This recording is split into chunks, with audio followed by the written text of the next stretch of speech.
Again, your process isn't going to change, but what is going to change is the amount of time that we have in order to add information to what it is that we're doing. Let me change weapons here.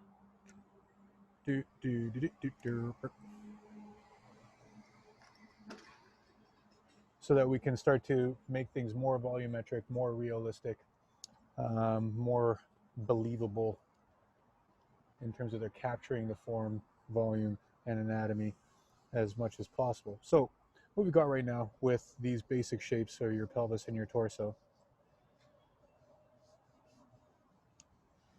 is this square, this 3/4 mark, that center line, that pelvic plate, your rib cage kind of rammed inside here. And then we have the exact same thing from the reverse.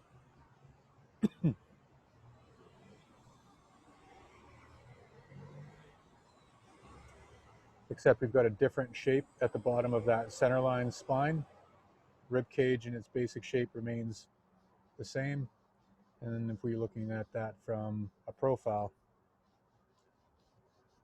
should say that we're slimming this out a little, because obviously the proportion of your pelvis and your torso from a profile are not the same as if you were looking at them from the front.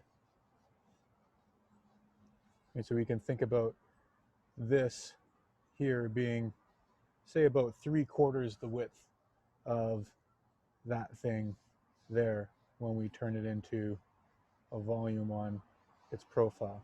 And again, our rib cage is kind of rammed inside this space there. And then again, we get a natural stretch and squash on our profile.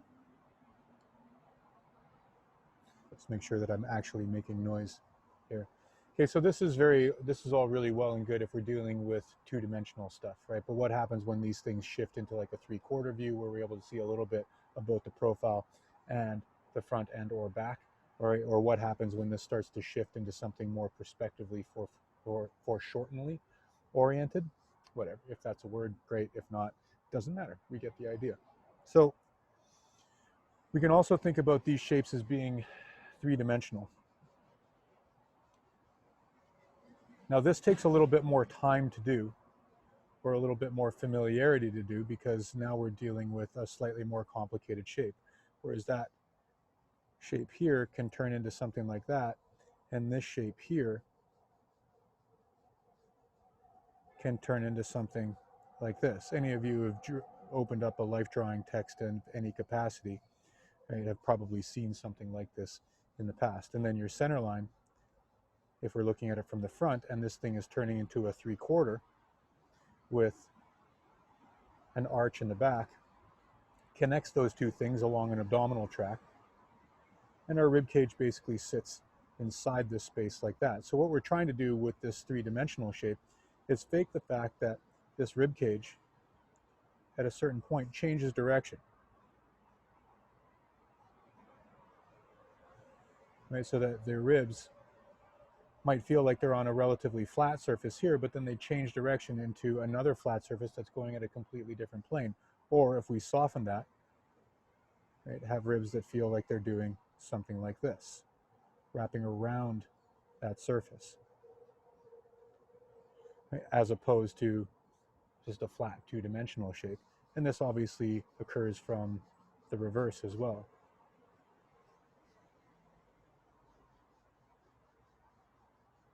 Now there's a number of different ways of doing this.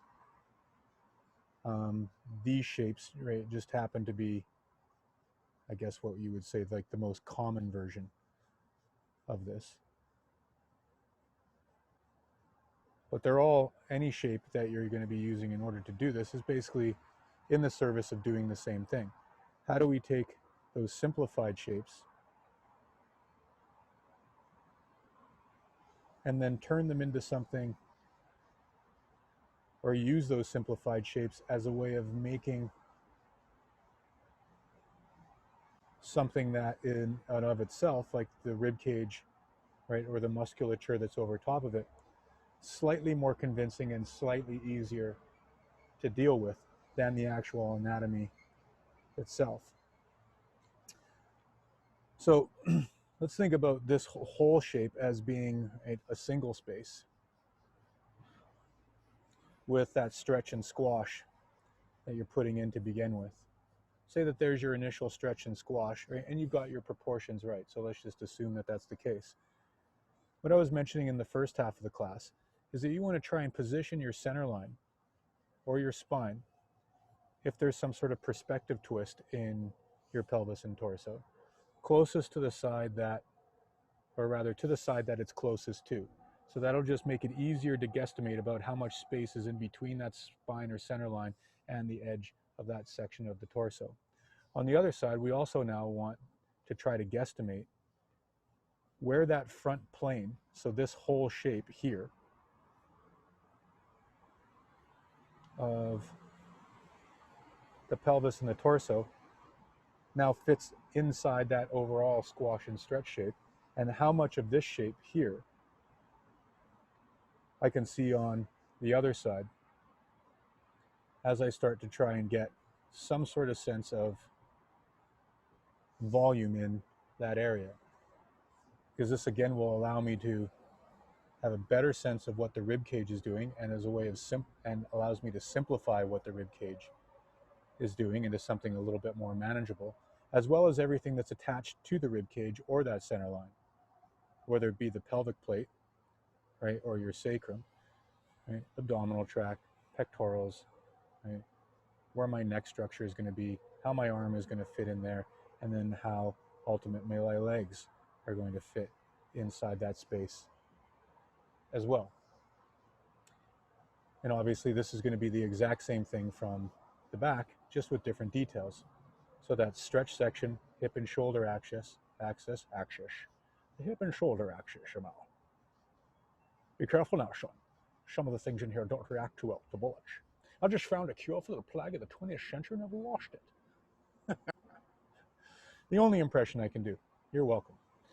So again, placing your spine closest to the side of, or to the side of the torso that it's closest to, as a way of making that a little bit easier.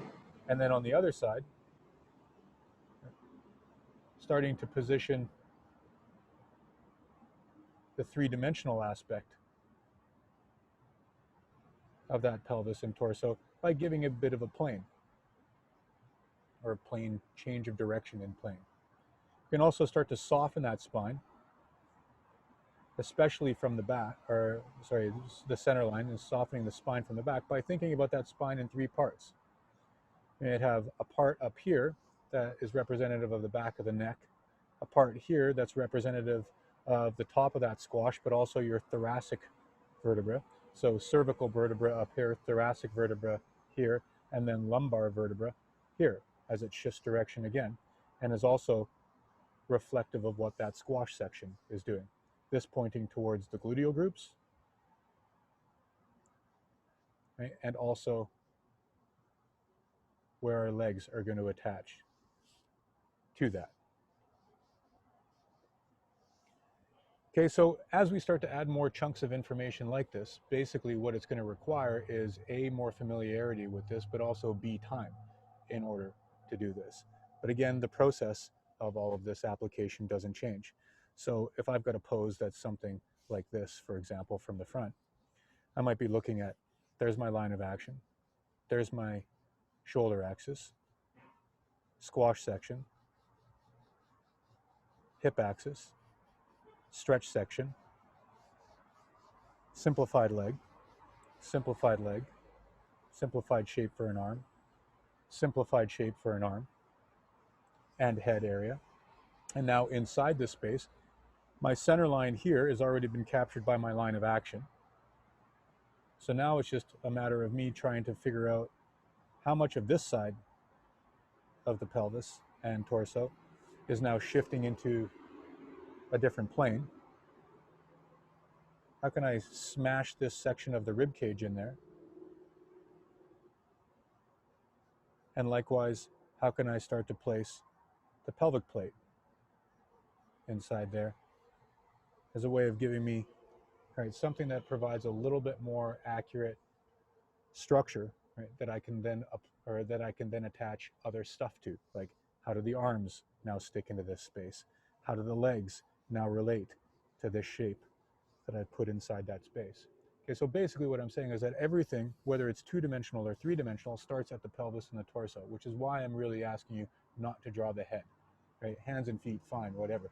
But the head, it doesn't matter what the head is doing at this particular point. It will matter, right, as we start to construct things up, especially with the overall providing a little bit more polish and development to your sketches at a later date. But the head's only reacting to what's happening here and here in either a two-dimensional or three-dimensional form.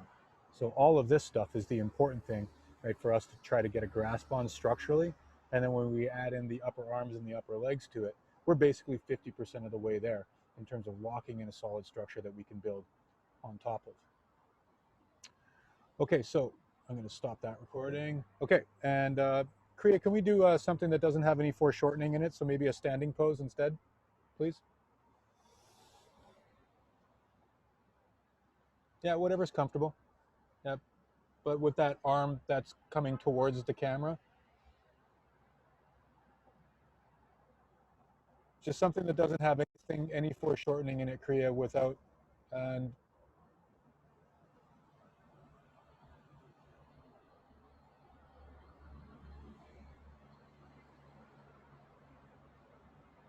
sorry, Kriya, I can't hear you.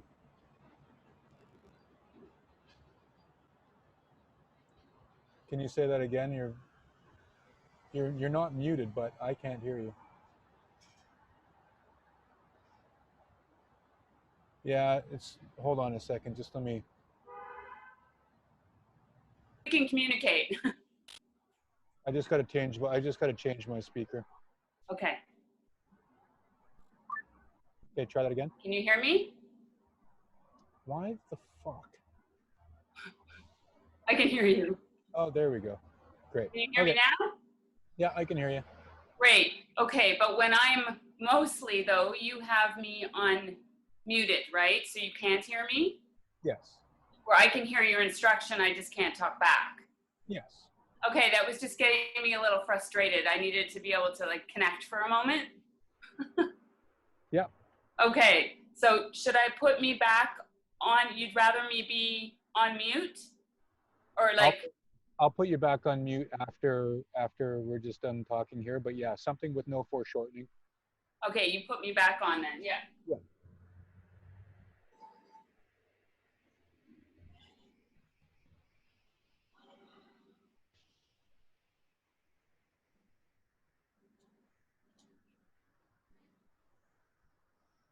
Rachel, please kill your video feed. Thank you. Okay. Yeah, we're good.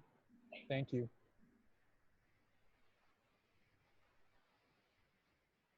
Okay, so as to underline what it is that we just went over in terms of that three-dimensionality, as well as how to progress visually anyway through a slightly longer pose. Same start, line of action, shoulder axis, squash section, hip axis, stretch section, simplified version of the leg, simplified version of the other leg. Again, not looking for accuracy, just looking for fluidity. Same thing, simplified version of both arms, whether they be shape or arm. We can safely ignore the head for right now, as well as what hands and feet are doing. Am I drawing this backwards? I am drawing this backwards. Good thing that we've got this saved for posterity. So let's just change that so that it actually makes sense in terms of what we're doing. Oops.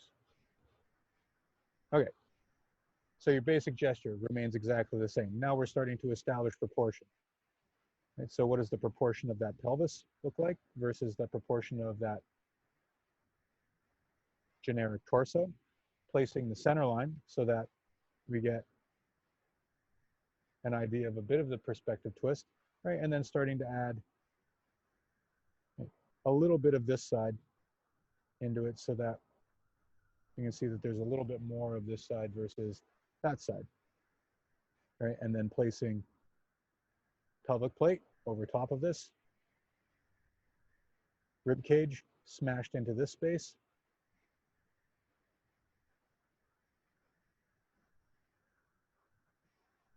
and now starting to use that gesture as a way of breaking that shape up into slightly more particular shapes. Now, all of the stuff that I'm going to basically be doing from this point forward is stuff that we're going to go over in the class. So if you've got a little bit of a background, right, to this, some of this will be familiar, if not in terms of the exact way that or the exact thing that I'm doing, right, how it is that I'm developing from one point to the other, right? If you don't have any background in this, then what I'm doing now will basically be what we're doing from this point forward in bits and pieces.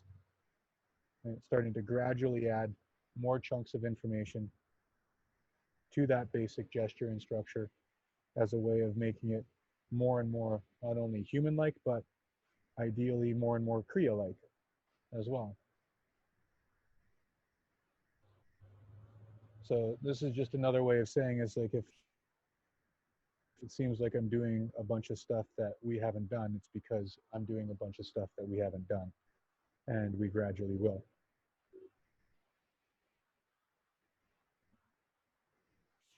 Okay, so this is where we're headed in terms of the overall structure of the pose. And this is basically taking up both stages 1, 2, and a little bit of 3 that we haven't gone over, but I'm going to start to block in ideas of that third stage right now with more developed structure. So right now you're basically just taking what you can from this and trying to apply as much of what you can glean from this visually as possible, but keeping in mind that we're going to be going over all of this stuff thoroughly as we move forward.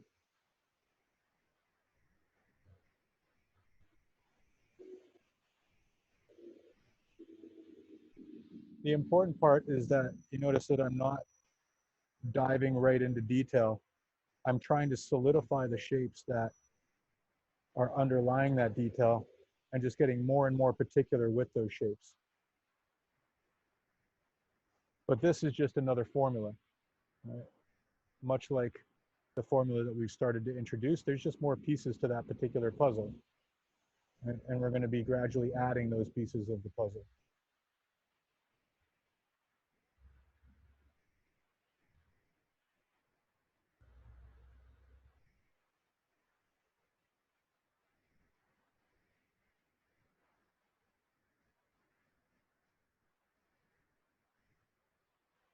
So all the anatomy and stuff that we're going to go over helps out in terms of developing that. Thank you, Kriya. That's great. You notice is like that at this 5-minute stage, there's no real external line that's been drawn.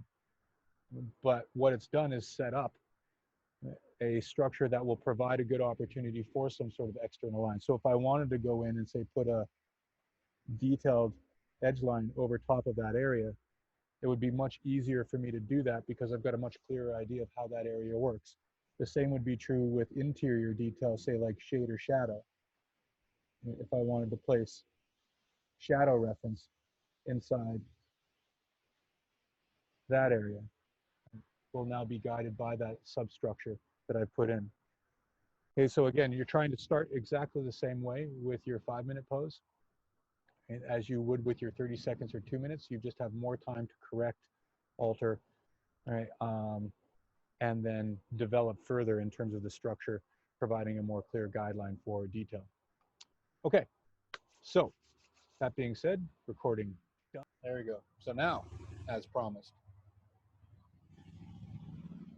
proportions of your legs and your arms in relationship to your pelvis and your torso. So again, to recap, and hopefully again, this starts to become more and more repetitive and more and more second nature to you. Here's our general proportion of your pelvis and your torso based on those two squares. At the 3/4 mark, right, we have our pelvic plate, whether or not we're looking at it from the front or the back.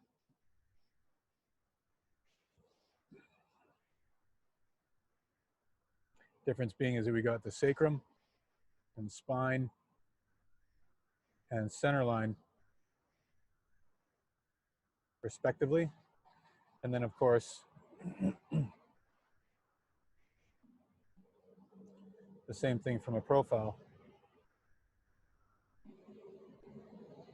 except we're incorporating that tilt of the pelvis into that relationship. Inside this space, we have that rib cage.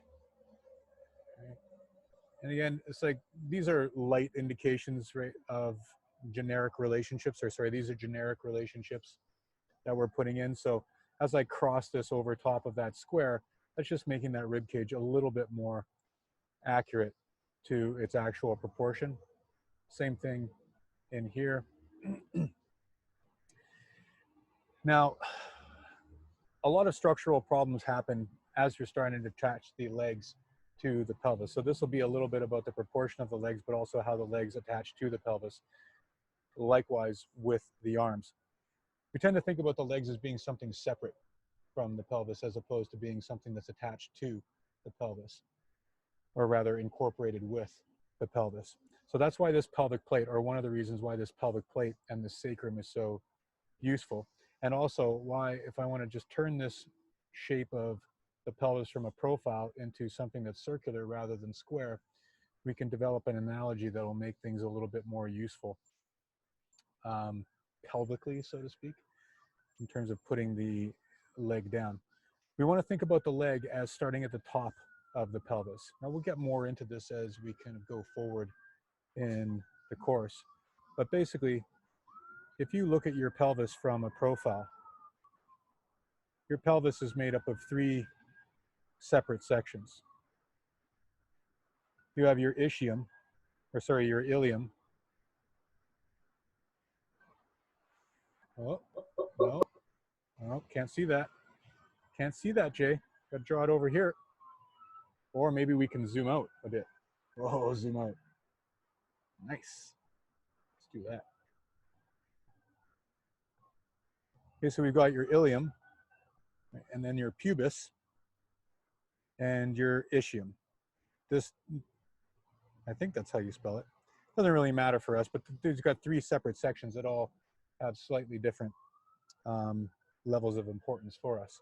The important part for us in relationship to today is that your abdominal tract comes down and attaches to this point of your pelvis. So it comes down to roughly the center of your structural core. And this is also where your femur inserts into that area, into this junction point here, roughly in the center of that shape. So that central shape is right about here. And likewise, where your abdominal tract is coming down to is right about there as well. So we're basically exaggerating the actual attachment point of where your abdominals are as a way of simplifying this issue. And we're using the top plate of that, whatchamacallit, the top section of this triangle of your pelvic plate and your sacrum as a way of reflecting what's happening with your hip axis, which is actually what your femur is doing from one side or the other. So if we look at the pelvis from the front, pelvis looks something like that. And as this femur sticks in here and goes up, this femur has to stick in here and go down by the same amount. Your abdominals are basically going to follow suit with that. So that last track of your abdominals, as we'll see later on, literally mimics that relationship there. So this becomes a really useful line here, as does this bone right here, which is that triangular shape there. As this pelvis goes up and down, if I was looking at that from the back, I'd be able to see that bone in between these 2 sections of the pelvis that would literally be shifting along the lines of that hip axis. So skeletally, your bones fit into your pelvis like this. Muscularly though, just like your abdominals come down and attach there, there's two really big muscles that attach to the top of your pelvis from the front. We'll get into those later on, but the important part for that, or for us with that knowledge, means that your legs start on the outside up here, not down here. So this is, let's just to make that clear, legs start there, as opposed to starting down here from the outside. Right? And on the inside of the leg, you have another muscle that we'll get into later on that basically comes up and attaches, I think it's to the base of the pubis. Yeah, I think it's to the base of the pubis, that comes out like this and then attaches to the front of your lower leg. So that muscle there, which we'll get into later, as I said, will start at the base of that triangle as a way of making sure that that leg now grows out of the pelvis properly. Now, if we were to then set a proportion for that pelvis, if we took the distance from the base of the pelvis, or the proportion for that leg, if we took the distance from the base of the pelvis to the top of the torso, and then took that same distance from the top of the pelvis and transferred it to the lower section of the pose, this distance here is the same as that distance there to the base of the knee. So if we want to think about the knee as being proportionate in relationship to the pelvis and the torso, it's about the same length as your pelvis and your torso entirely. But importantly, that proportion starts up here rather than down here. So this is a nice way of relating this proportion back to these two central masses of the body, right? And then locking in the majority of the structure of the pose, because this is where most of the stuff goes wrong in terms of early structural stuff, is how you attach the leg back to the pelvis.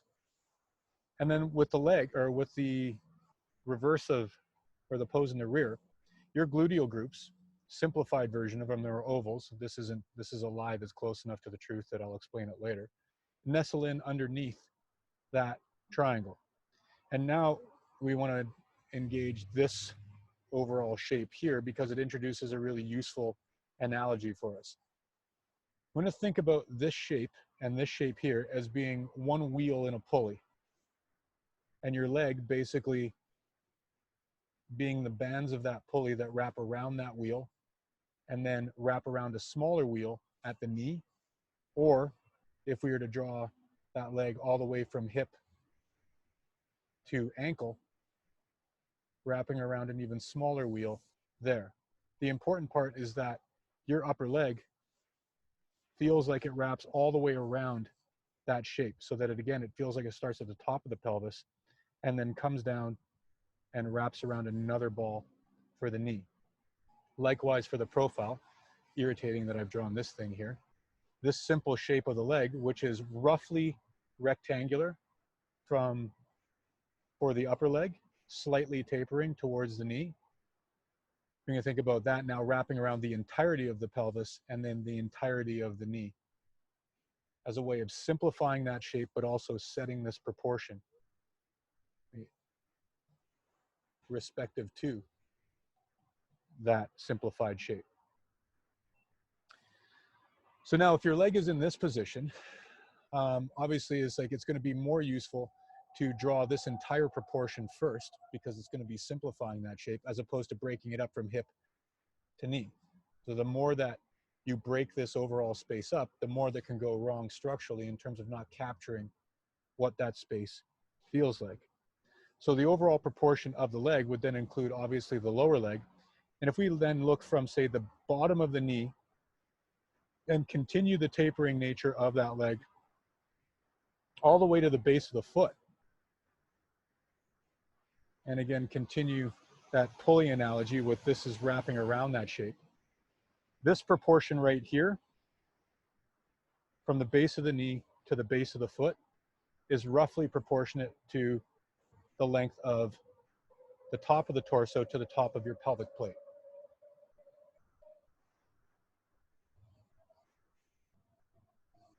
So that means that that initial square that we started out with, you would have that square and then another quarter of that square basically set up underneath that as a way of establishing that proportion.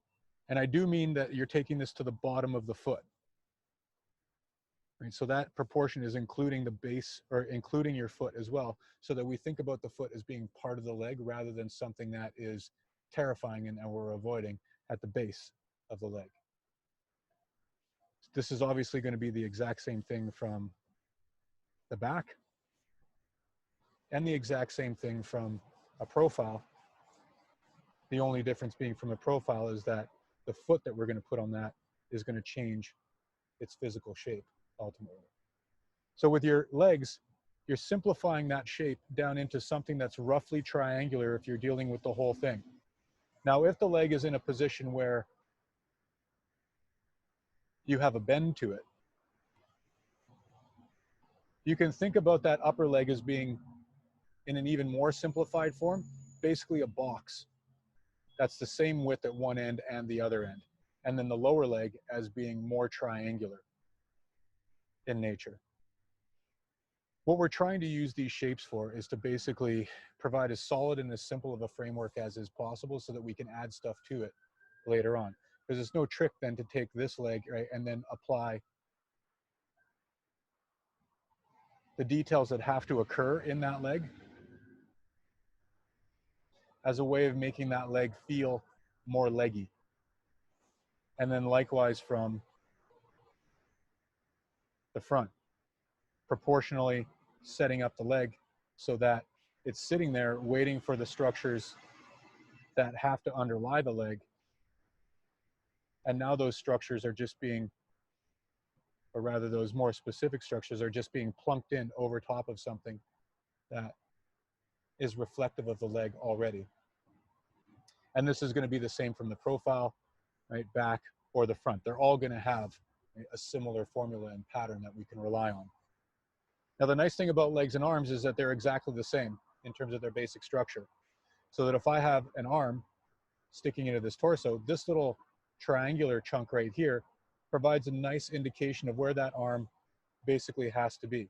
So if we want to divide this space up of that first box into quarters, your arm basically sticks into the top quarter of that torso. And irritatingly again, I'm going to run out of room to draw this thing, but again, if your arm is in a straight position, that shape is exactly the same as your leg shape. Thicker at the top, narrower at the bottom, roughly tapering as it moves from shoulder towards wrist. You can think about your shoulder, by the way, as being half inside the torso and half outside the torso. And when we get to dealing with the musculature in that area, that will make more sense.